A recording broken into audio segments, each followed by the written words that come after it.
Thank you for tuning in to the Golden State Media Concepts football podcast, where we discuss the latest news, rumors, and games of the NFL and college football. And as always, I'm Jeremiah. And I'm Anthony. And welcome to episode 158. It is January 19th, 2017. And we actually are going to talk about a lot of quarterbacks today. We're going to talk about a trio of quarterbacks, two of them that went through surgery, one of them that underwent surgery last year. And then we're going to talk about Deshaun Watson, who has been considered by some people to be the best quarterback prospect in this year's draft. And he is doing something that isn't really unsurprising to improve his draft stock. And we're going to talk about the referee that Travis Kelce ripped after the Chiefs lost to the Steelers on Sunday. That's Carl Sheffers, who he will be officiating the Super Bowl. So we will get our thoughts on that. And we're going to discuss the LA Chargers again. They just can't stop being in the news. And we're going to discuss what has gone on there in LA. But as first, we're going to discuss, the trio of quarterbacks here that have been kind of lingering with injuries. Well, one of them is Andrew Luck, the Colts quarterback, underwent surgery on his shoulder, I believe Thursday morning, or as Jim Irsay tweeted, Andrew recovering from successful outpatient surgery to fix right shoulder injury that lingers since 2015. Will be ready for his season. So he went under it this week. So it looks like it won't affect Andrew Luck's season. And Andrew Luck, he's been lingering with injuries for about a couple years now. He during the coach trip to London, Irsay said Luck did not have major problems with his right shoulder, which was initially injured in 2015 and did not need surgery, but he ended up getting surgery on that same shoulder. And after missing 2 games in 2015 with the shoulder injury, Andrew Luck aggravated the injury while trying to make a tackle after throwing an interception against the Broncos in week 2 of that season. But, despite being injured with the shoulder, Luck actually threw for over 4,000 yards or 31 touchdowns and 13 interceptions in 2016. But the Colts went 8-8, missed the playoffs for a second straight season. So if Andrew Luck was fully healthy, he probably would have had 40 touchdowns. They probably would have went 10-6. Okay, maybe that's saying a lot. That team stinks. You're like, I don't know. But yeah, Andrew Luck is one of these quarterbacks here. And the other quarterback is actually in the Pac-12 in the NCAA. That's Jake Browning, who is a local product here where we do our show at in Sacramento. He actually has surgery on his right shoulder as well. The exact nature of the injury is very unclear, but Browning's recovery time is expected to be 6 weeks. Browning injured his right arm on November 19th against Arizona State, but the Huskies won that game. They blew out the Sun Devils 44-18. So the team wanted to keep the injury in the wraps, which is very understandable because they didn't want to expose the quarterback's injury to potential risk from opposing defenses, especially when you're going against Alabama in the college football playoffs. So I do expect that. So I do expect Jake Brown to come back strong. And another quarterback here is Joe Flacco. He had a knee injury in 2015 that caused him to miss the entirety of that season. But the owner of the Baltimore Ravens, that is Steve Bisciotti, that he said that maybe Joe Flacco's knee injury hurt the quarterback in 2017 because, Joe Flacco was very, very inconsistent. Now, Joe Flacco said, he didn't think it had any effect on him this year. But, the owner said maybe his recovery time is what is messing with his season. And the Ravens tried to run a Jim Bob Cooter style quick pass offense this season, but it didn't work. I think maybe there's a lot of things play into it. Like, Joe Flacco's best strength is the deep ball, and the fact that they didn't really have a solid running game the entire year. They're very inconsistent. And Joe Flacco actually had a really good year statistically in 2016. He set a franchise record for passing yards in the season with 4,317. That's the first time Joe Flacco ever broke 4,000 passing yards in his career. He's been in the league for 9 years. But he was really inconsistent. He attempted a career high 672 passes, 58 more than his previous career high. So it looks like that knee injury from 2015 kind of lingered into 2016 there. So we have a trio of quarterbacks here dealing with a lot of injuries, and I expect Andrew Luck to come back strong. I expect Jake Brown to come back strong. Joe Flacco, I expect them to come back strong too, because when Joe Flacco, I think if the Ravens get a running game there and get a solid running back to this team, I think Joe Flacco will be fine. But enough of I talked way too long, Anthony. I literally was just like you and talked literally the entire segment. But yeah, what are your thoughts on this? So with Andrew Luck, he's had a few injuries now. If his shoulder can be okay, obviously that helps the team out. He's had the thing, earlier on in the season where he basically, was it a lacerated spleen or kidneys? Basically, he was hit pretty hard and got injured with that. He had the shoulder problems. He's got, a little bit of injury prone, but nothing too bad.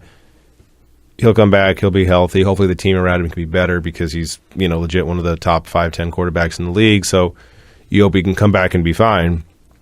I don't really have a problem, or not a problem, but I really don't have a question about him coming back and being good. It's just more the team around him. For Washington, for Browning, having the shoulder stuff kind of, will help him out, basically be, 100% coming into next year. Like I said, he hurt it in Arizona. Stayed on the 19th. After that, he played Washington, had a good game. But after that, he basically didn't throw for over 150 yards, be it against Alabama or Colorado, the Pac-12 championship game, and then the, first round of the playoffs. Against Washington State, he was fine. He threw for 292 yards. But, after that, you're playing legitimately like top 10 schools in Alabama and Colorado, so you're going to look a little bit worse, especially if your arm's not as good. But look at the surgery. He'll be fine. And then as far as Bisciotti talking about the Ravens and everything happening with Joe Flacco, he had a bad year. So I guess that makes sense. I don't know if that's him just basically trying to cover for his quarterback, just saying, the knee injury did that. Because Flacco's not necessarily like a, running quarterback by any stretch. He's not Kaepernick. He's not even Russell Wilson, who needs his legs to do things. He can kind of maneuver around and do whatever in the pocket kind of a thing. And he, like you said, has a strong arm, which is his basically talent that got him the Super Bowl in the first place on that 2012 Ravens team. But you now have the situation with all three of them, right? Luck will be fine. He'll come back. He'll get the surgery. He'll recover in a few weeks, and he'll be fine. Browning, like you said, was like 6-8 weeks, basically. So he'll be fine once, actually practices and everything else get back going. Basically, it's this thing of like, you had the stuff. It was bad, but you played through it. Teammates respect you, obviously. He was in the Heisman Trophy race to begin with, about halfway through the season until that kind of fell off. Flacco, he needs more talent around him, right? So all these things, they're all situations where they're going to be fine. Flacco now had a whole year basically to recover from the knee injury because, we even saw stuff like with Tom Brady. Like, remember Tom Brady back in 2008 when he tore his ACL? He wasn't the same for about a year and a half or something like that. He kind of was the guy who didn't rely on his ability to scramble either, but once you basically don't have the confidence to it, because the ACL thing, it's not necessarily like once it's all healthy, it's not like the knee isn't healthy. It's your brain. It's basically not having the confidence to run around because you think your knee's going to snap or you think something bad's going to happen to you. So now going forward with Flacco, he'll have another year to basically he'll have this whole year to basically recover. He'll have the offseason. He'll be fine. Like, don't worry about that. He'll be fine. They just need players around him. Same with Andrew Luck, and for Jake Browning, this is something that, I saw people complaining about basically just like, oh, should they have been in the college football playoff if they would have known it? Well, no, they probably wouldn't have. But so what? Like, that's not, thing. Like, yeah, they didn't like Washington to begin with, and if you would have told them that Jake Browning has, an injury problem, they wouldn't have let him in anyway, just because they would have been like, oh, this isn't going to be a good game, and they've probably brought in like Michigan or something like that and had like a, Michigan versus Alabama in the first round, and then Ohio State versus Clemson in the first round, and then maybe it had Ohio State, Michigan. That probably would have been what they would have ended up doing, or maybe they bring in something like a Penn State or something like that, or maybe even USC if they want to get like really ballsy about this and just kind of get the teams that we all know and love and talked about forever in there. But I mean, at the end of the day with these things, the quarterbacks are going to be fine, their knees are going to be okay, their shoulders are going to be fine. It's just one of these things where, you kind of got to get these procedures after the season to basically make sure once you go next season, you're as close to 100% as you can be. Yeah, and I do think the getting back to Joe Flacco and the Ravens here, I think most people forget that they're playing for the AFC North title. Yeah, they were a pretty good team this year. Week 16. So they were in playoff contention throughout the whole entire year. Yeah. So I think that's something that people forget. And, Jake Browning, I do think it does explain that he did have his 2 worst games, in the Pac-12 championship and the college football playoff semifinal. Andrew Luck, well, they just need better players around. The same goes for Joe Flacco. But when we return, we're going to take our first break here, and we're going to get into another quarterback that's actually going to be in this year's draft. That is Deshaun Watson, and we will talk about the news on him when we get back to the Golden State Media Concepts Football Podcast. Tired of searching the vast jungle of podcasts? Now listen close and hear this out. There's a podcast network that covers just about everything that you've been searching. Hey! The Golden State Media Concepts Podcast Network is here. Nothing less than a podcast bliss with endless hours of podcast coverage. From news, sports, music, fashion, cooking, entertainment, fantasy, football, and so much more. So stop lurking around and go straight out to the Golden State Media Concepts Podcast Network. Guaranteed to fill that podcast itch. Whatever it may be. Visit us at www.gsmcpodcast.com. Follow us on Facebook and Twitter, and download us on iTunes, SoundCloud, and Google Play.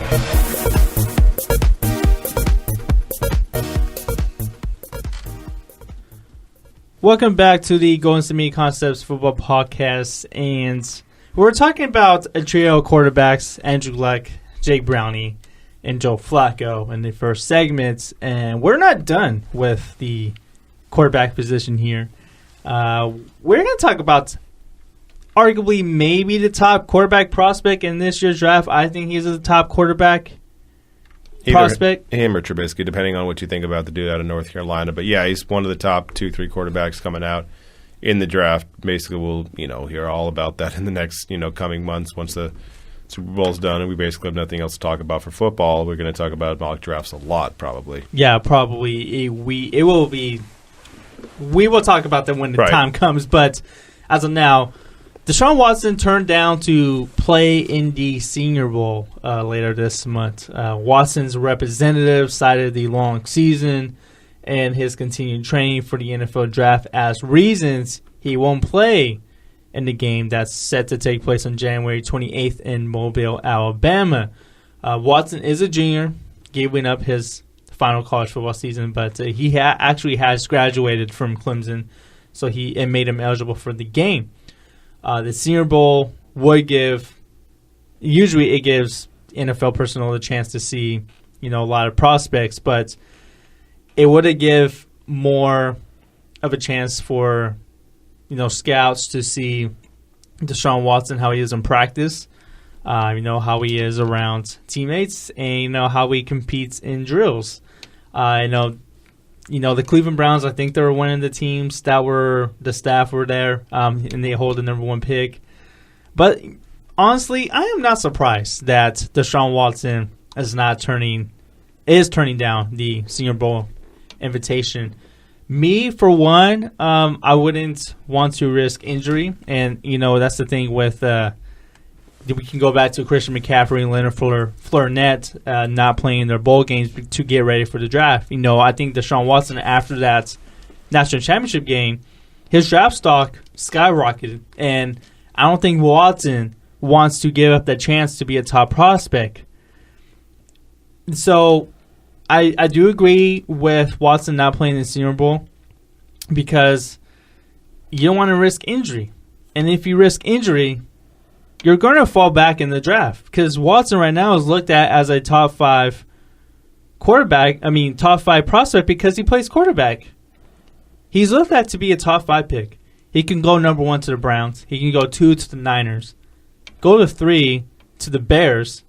The Bears had a number 3 pick in the draft. Maybe the Jaguars. I don't know if they want to give on Blake Bortles or not.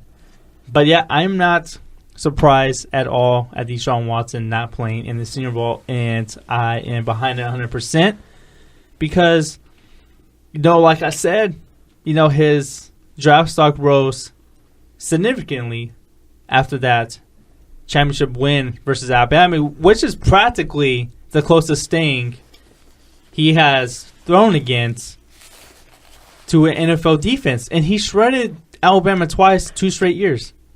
2 straight years. Yeah, and that's the thing. Like he cited like a long season and, wanting to get healthy and all that stuff like that. Okay, fine. Also, I was amazing in the NFL or in the NCAA championship game. Watch my tape. Could you talk about, they could see him in practice. They can see how he does with teammates and stuff like that. Okay, cool, fine, fantastic. Also, look at what I just did. Look at that. Did you see all the throws that I made? You see me throwing to Mike Wallace all the time? Look at that. Look how good he is. I'm going to keep throwing to him. This is going to be a lot of fun. Watch how I do this. I don't care about the Senior Bowl. I don't care about the, you wanted to see me like, I can, call a play really well in practice. I can call a play really well in a game too. It's just one of those things where players have to basically, go to a Senior Bowl. And I get it for some players. Like I get it for players that are kind of like on a bubble or something like that and you don't know about it, and all of a sudden this wide receiver can make this a great, Odell Beckham style catch, or a running back can break off for 150 yards and all of a sudden it's like, okay, look at him. But for a quarterback that's going to be drafted high in the first round probably, there's no real need for him to do it. It's just basically him going there just to appease other people, and it's just like, if you really don't think I'm that good, me going to the Senior Bowl isn't going to change your mind. And if you think I'm really good, me going to the Senior Bowl is not going to change your mind. Like whatever you feel about him, you felt about him after that game, good, bad, or whatever, and this isn't going to change anything. And let other people who, want to get into the NFL and like a high draft pick, let them shine, let them do all these things. It's not like a quarterback's going to go into the Senior Bowl and basically light it on fire, and all of a sudden he's going to be the number 1 overall pick. Like, that's not generally how that happens. Like the quarterbacks that we think are good right now, basically is him and Trubisky. Like they're going to be probably the top 2 picks in the draft, right? That's generally how that works. You kind of take quarterbacks high. And you can't forget about Deshaun Kaiser at Notre Dame. Kaiser, yeah. So like, if Kaiser does well, maybe he's rockets up. But my point is that there's not going to be a guy who, comes out of nowhere and all of a sudden kills it at the Senior Bowl, and they're like, maybe he's number 1 overall now. And if that happens, that just basically means that A, you didn't watch him that much, and B, that may not be a good sign, because we've seen quarterbacks who kind of rocket up the draft before out of the blue, like we saw that with Blaine Gabbert. How'd that work out for him? We saw that with Christian Ponder. Basically, that whole 2011 draft outside of Cam Newton, all the quarterbacks that were taken in that draft were bad. Like, literally, that draft was amazing for everybody except for the quarterbacks not named Cam Newton in that draft. You basically had Von Miller, you had Julio Jones, you had other people. I think Patrick Peterson might have been in that draft too. Like, you basically had the entire, roster 1 through 11 basically good except for basically a couple of quarterbacks. And, if you basically think that he's not going to be a good player, this isn't going to change your mind. Yeah, and I remember that 2011 draft. It just literally dawned on me that he was on the cover of Sports Illustrated as an NFL draft preview issue, and this is funny once you look back at it now. It says the 2011 quarterback draft class you choose. So it has Cam Newton, Jake Locker, Blaine Gabbert, and then on the bottom it says toughest call in football. Dude, you have no idea. The people were actually they had, it's because Cam Newton had a lot of off the field issues. There's talk of him stealing laptops and all that, and taking all these his father, taking all these things, all these kind of like endorsements. I don't know if that's the right word, but Reggie Bush also had those problems. He went second overall in the draft. Exactly. So, but there's other reasons exactly, why you didn't like Cam Newton as a quarterback. When you also look at Jake Locker and Blaine Gabbert, there's also one key difference between the three of them. But we're not going to talk about that. You have the thing with Cam Newton. No, because people legitimately want to take Blaine Gabbert over him. And it's like now you can look at it and be like, you're an idiot. And even back then, like what we were talking about with Deshaun Watson, okay, watch the national championship game with Cam Newton. The dude basically destroyed Oregon by himself. Like, you can tell he was going to be. And I guess that doesn't always determine if someone's going to be good because Vince Young killed USC's dynasty, and he didn't turn out to be that good of a pro. So I guess that doesn't exactly, make it 100% accurate, but you could tell from the draft, like, oh, okay, no, this dude is really good. Like, this dude is doing it all by himself. And it took him a second to, like, put it all together in the league. But, yeah, that draft class, so good basically everywhere except for the quarterbacks. And this year with Deshaun Watson, he's basically going to be, a high draft pick, and if he's not 1 or 2, he's going to be a top 10 pick probably. I would assume they're going to basically do the thing where they like freak out and they're like, oh, we need to take a quarterback. We need to take a quarterback. Okay, let's go. We're going to trade for somebody. If you're someone like the Browns and you're the number 1 overall pick, you can just be like, look, we got a lot of other needs, man. Like, if you want to give us like a bunch of picks for the number 1, you can have it, kind of thing right there. Like, we'll take a quarterback later in the draft and we'll get a Myles Garrett or something like that if like the 3rd overall pick or something like that in the draft. We'll take that guy. That's fine because he's supposed to be a beast, coming out of Texas A&M, and we'll get a quarterback later on and basically just do a thing where we like load up on all these things, But if you're the Bears, the Jaguars, who I don't think the Jaguars have a quarterback. I understand they have Bortles. I don't think they have a quarterback. But if you have something like that, like, even the Jets, who have Fitzpatrick, he stinks. Basically you got a couple of situations in the top 10 of the draft. You got the Bears, who don't have a quarterback because Jay Cutler stinks. You got the Jaguars, who have a quarterback, but he stinks. You got the Jets, who don't have a quarterback. You got basically the Bills in their kind of weird situation where they don't want Tyrod Taylor, even though he did fine. I don't think he's coming back at all. Yeah. So, you got a couple of situations where you might want to trade up, or, if you're going to go a little bit farther down in the draft, if you're some, like the Broncos, the 20, if you're basically just like, look, you can have the rest of our draft, just give us, Deshaun Watson kind of thing, maybe you want to do something like that as well. I don't know about the Broncos. They literally spent a first-round draft pick on Paxton Lynch last year, so I do think the team that could surprisingly take a quarterback in this draft is the Arizona Cardinals at 13. Yeah, I think so. Yeah, because Palmer didn't look the same this year. Yeah, he could do something like that, and he's getting older. Yeah, so I could see something like that. But yeah, I do agree that he shouldn't play, and I think he's going to be in the top 5. If he doesn't go to the Browns, he's going to go to the Niners. And if he doesn't go to the Niners, he's going to go to the Bears. I don't know if Jacksonville's going to give up on Blake Bortles. I think they might work on their defense. It all depends on the new coach they have. It depends on what Doug Marrone wants to do. Right. Tennessee, I think they're going to get a receiver. I think Mike Williams could be the pick there. Jets, I can totally see Watson. But I would like to see, and I'm not saying this because I'm a fan, but I think the team for Watson to go to would be the Niners because of Kyle Shanahan. You've seen the work what Kyle Shanahan has done with quarterbacks, and I do think that would be a good spot for him. So, yeah. And before I want to take the break, I do want to say the thing about Watson is he's not really kind of like, he's a dual threat, but he's not a running quarterback. He just happens to have athleticism. I think he's more of a thrower. And I think we've seen that. He's a really good quarterback. Michael Vick and Randall Cunningham messed the game up because they were so dynamic. He's not that. He can run and do stuff or whatever, but that's not his game. His game is actually passing. He's a passer, and I do think that's something that is very underrated. I think people look at him as more of a runner, but no, he's more of a passer, and I do think that's going to be a main difference for him than some of the other quarterbacks in this draft. But we're going to take our last break, and we're going to get into some Super Bowl news regarding the referees. Yes, we're talking about referees. And the LA Chargers again. It seems like they can never get out of the news cycle lately. So we will talk about all those stories when we get back to the Go Instant Media Concepts Football Podcast. Are you looking for help for your fantasy football team? Check out the GSMC Fantasy Football Podcast. Get today's best advice on who to start, who to sit, even who you should draft. From sleeper picks to red-hot lineups, they got it all covered for you. That's gsmcpodcast.com/fantasy-football-podcast. We'll cover traditional leagues, dynasty, PPR, even IDP leagues. When you need fantasy help, there's just one show to hit up. Don't forget to like them on Facebook and follow them on Twitter. Visit gsmcpodcast.com for more info.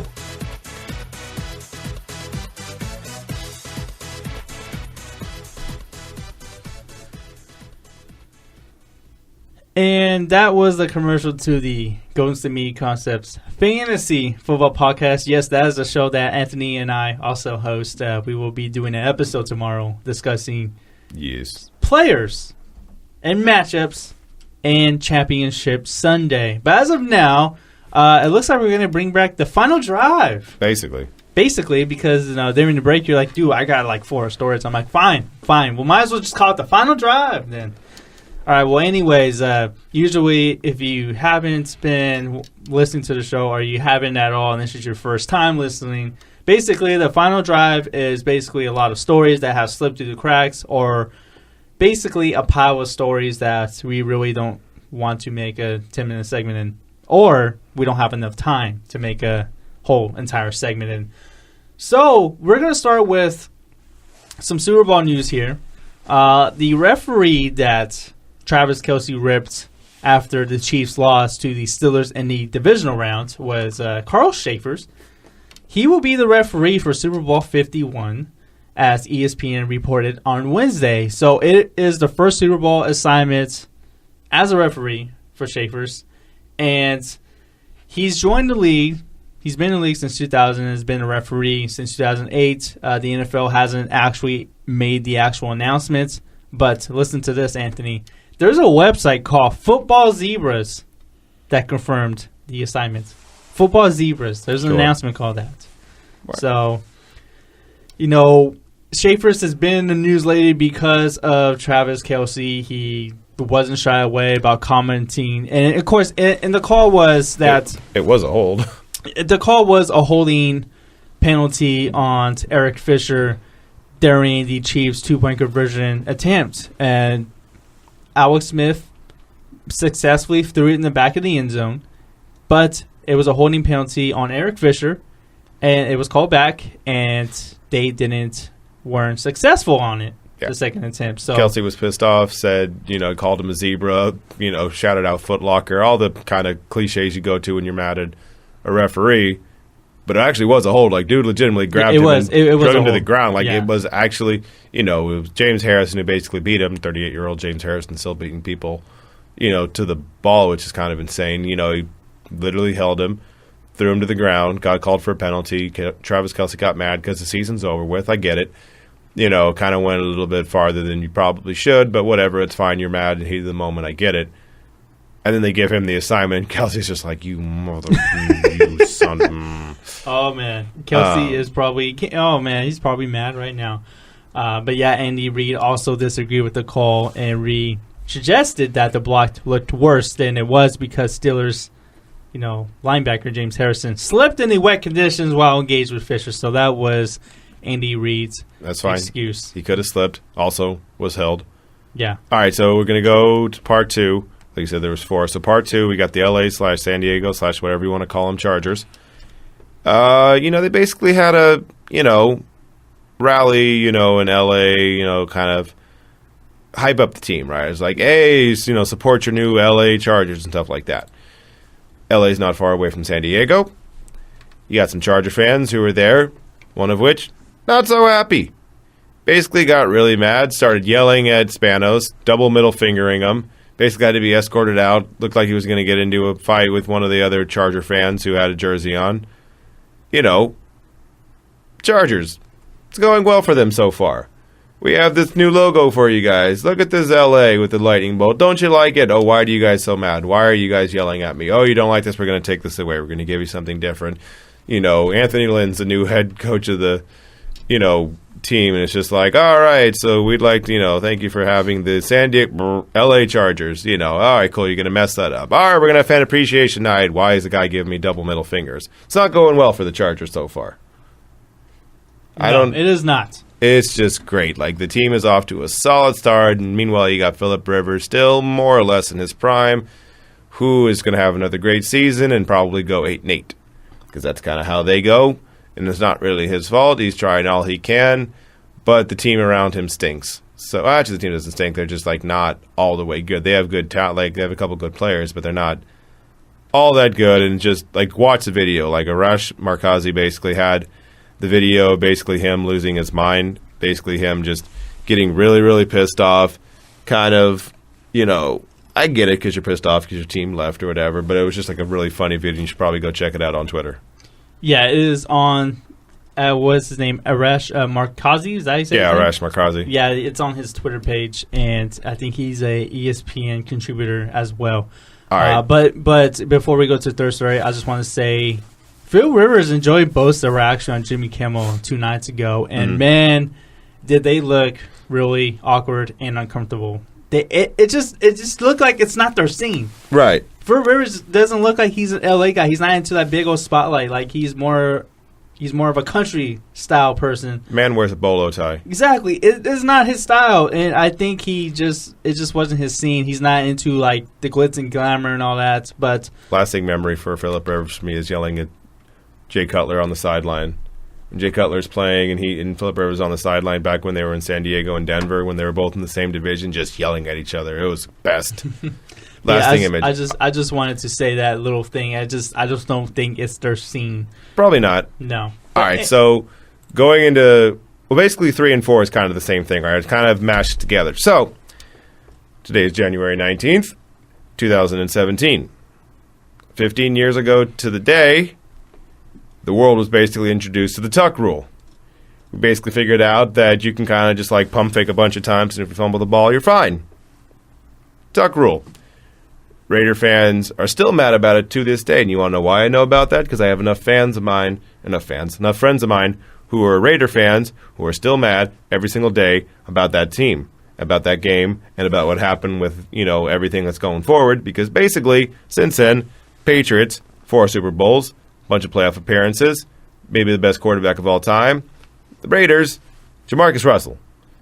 Not exactly the same thing that you've had since then. Still mad all the time about it. But also, to kind of keep in that same vein, we have the commissioner of the NFL, which has kind of been talked about a little bit.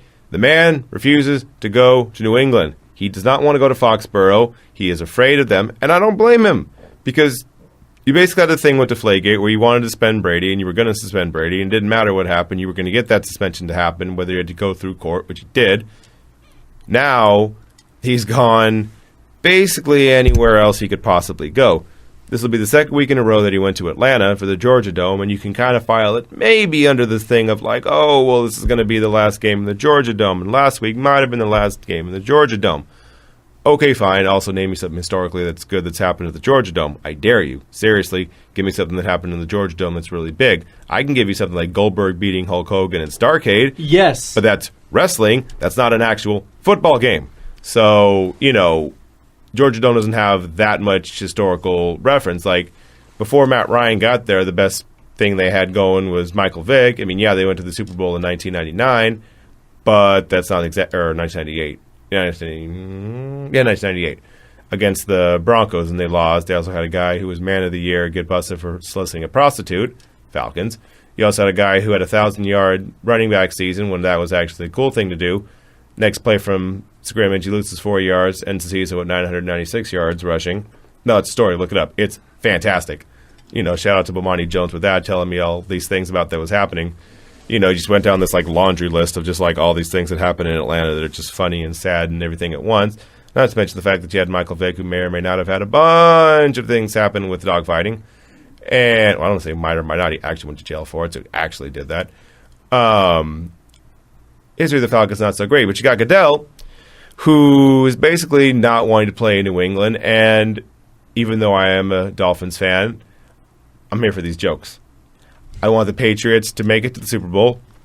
at this point, I don't care if the Patriots win the Super Bowl. If they win, that's fine, because that podium stand, when they're kind of announcing the Super Bowl MVP, and they have to give the trophy to the owner, who, by the way, Kraft doesn't like him either, because he had to basically burn $1 million because he said he was going to go lightly on Brady, then he didn't, allegedly.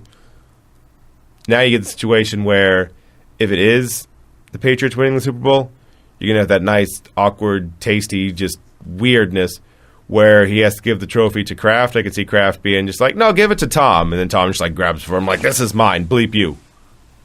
I love it.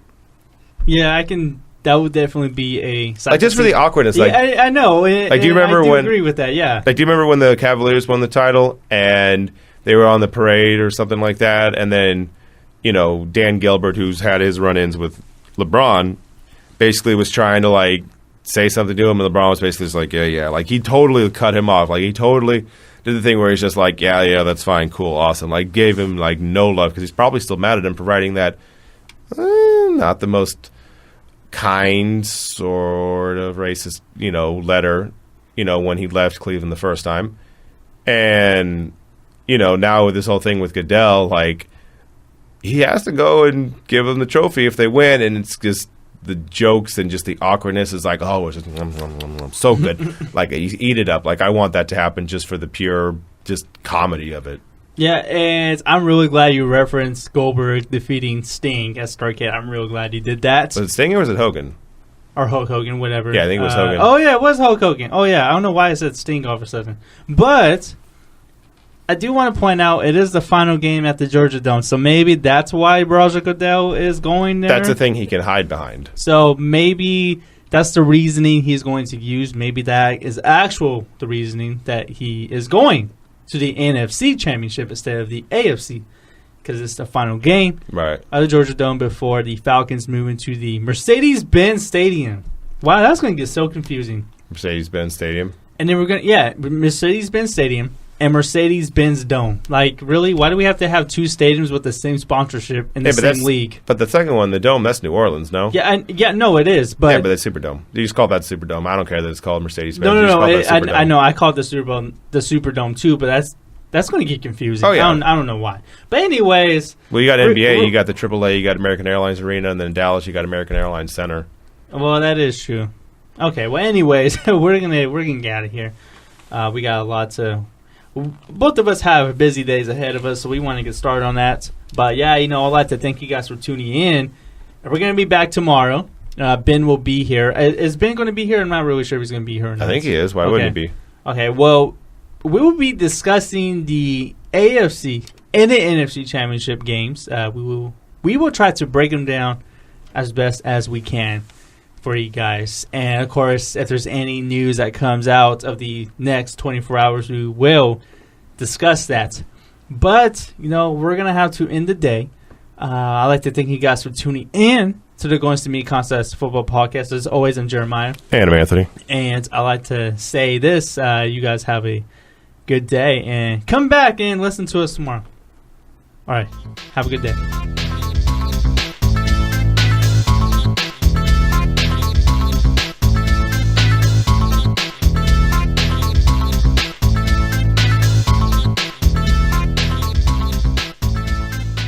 You've been listening to the Golden State Media Concepts Football Podcast, part of the Golden State Media Concepts Podcast Network. You can find this show and others like it at www.gsmcpodcast.com. Download our podcast on iTunes, Stitcher, SoundCloud, and Google Play. Just type in GSMC to find all the shows from the Golden State Media Concepts Podcast Network, from movies to music, from sports to entertainment, and even weird news. You can also follow us on Twitter and on Facebook. Thank you, and we hope you have enjoyed today's program.